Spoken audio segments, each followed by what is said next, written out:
100 years ago, a gang came up with a crazy idea. They wrote down a string of numbers and sold them to poor people, each for $1, claiming that winning would make them rich overnight. But in reality, they rigged the odds and controlled the wheel, making sure the winning numbers were all pre-arranged. Selling 1,000 numbers meant pocketing $1,000. With this kind of effortless illegal trick, the gang raked in money every single day. One day when the police raided the lottery event, all the adults on the scene were arrested, but a little errand boy grabbed the cash and ran. Using his small size and agility, he quickly shook off the cops. It was more money than he could make in 3 years, but he didn't keep a single dime. Instead, he returned every dollar to the gang boss, saving the gang from a huge loss. For the first time, the boss truly noticed this honest kid.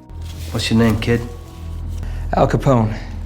And from that moment, fate began to turn. The rise of Chicago's most notorious underground king had begun.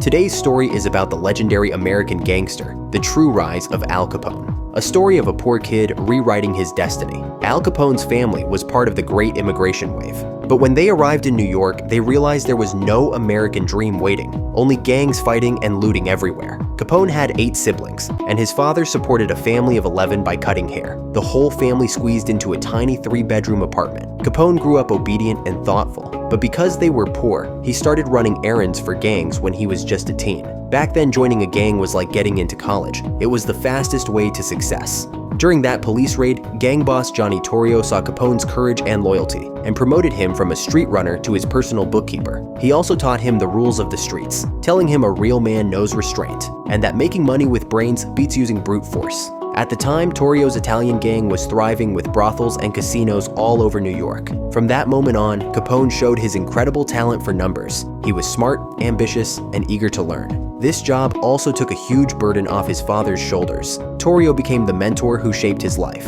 Seeing him as an honest kid, Torrio kept him away from the gang's dirty business. But good times never last. A few years later, Torrio decided to leave New York, heading to Chicago for bigger opportunities. Before leaving, he introduced Capone to his friend Frankie Yale. Yale wasn't just a bar owner, he was also a cold-blooded killer. He took Capone in out of respect for Torrio, but he didn't treat Capone like a student. He simply gave him a job as a bartender. Still, Capone was grateful and worked hard for several years. One day, he wanted to hit on a beautiful woman, but a drunk guy got jealous and started harassing her. Capone fought back and won, but the fight left him with 3 scars across his face. That's how he earned the nickname Scarface. That incident taught him a valuable lesson. To survive, you have to be tougher than anyone else.